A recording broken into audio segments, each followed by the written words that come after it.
చిన్నపిల్లలకు కడుపులో పురుగులు రావడానికి గల కారణాలేమిటో ఇప్పుడు మనం తెలుసుకుందాం. పారిశుధ్యం లోపించిన ప్రదేశాలలో తిరిగినా, ఆడినా చిన్నపిల్లలకు నులుపురుగులు, బద్దెపురుగులు, సూది పురుగులు, ఏలికపాములు, నట్టలు కడుపులో చేరి వారి రక్తాన్ని పీల్చి ఆహార లోపం కలుగజేస్తాయి. దీని మూలంగా పిల్లలు బరువు కోల్పోయి సన్నగా, పీలగా, అనారోగ్యంగా తయారవుతారు. చదువులో కూడా వెనకబడిపోతారు.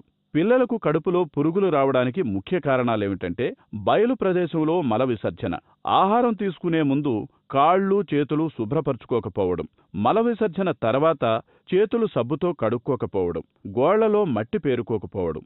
దీనికి చికిత్స ఏమిటంటే ఏఎన్ఎం లేదా పిహెచ్సి లేదా డాక్టర్ సహాయంతో పురుగులు తొలగించే మందులు వాడాలి. పరిసరాల పారిశుధ్యం, మరుగుదొడ్ల వినియోగం యొక్క ఆవశ్యకత గురించి అవగాహన కల్పించాలి.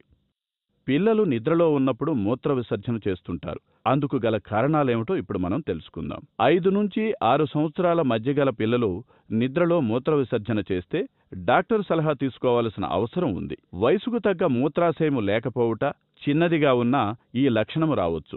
మూత్రాశయము పూర్తిగా నిండినట్లు గుర్తించలేకపోవడం వల్ల కూడా ఇలా జరగవచ్చు. కొన్ని దీర్ఘకాలిక మందులు వాడటం కూడా కారణం కావచ్చు. మానసిక ఒత్తిడి, భయం, నిద్రలో భయాన్ని కలిగించే కలలు రావడం ఈ సమస్యకు కారణం కావచ్చు. చిన్నపిల్లల్లో శ్వాసనాళ సమస్యల వలన కూడా ఈ సమస్య రావచ్చును. చిన్నపిల్లల్లో మధుమేహ వ్యాధి కూడా ఈ లక్షణాలకు కారణం. ఇక దీనిని నివారించే మార్గాలు: పిల్లలు నిద్రపోయే ముందు మూత్ర విసర్జన చేయించాలి. నిద్ర మధ్యలో వీలైతే ఒకసారి నిద్రలేపి మూత్ర విసర్జన చేయించాలి.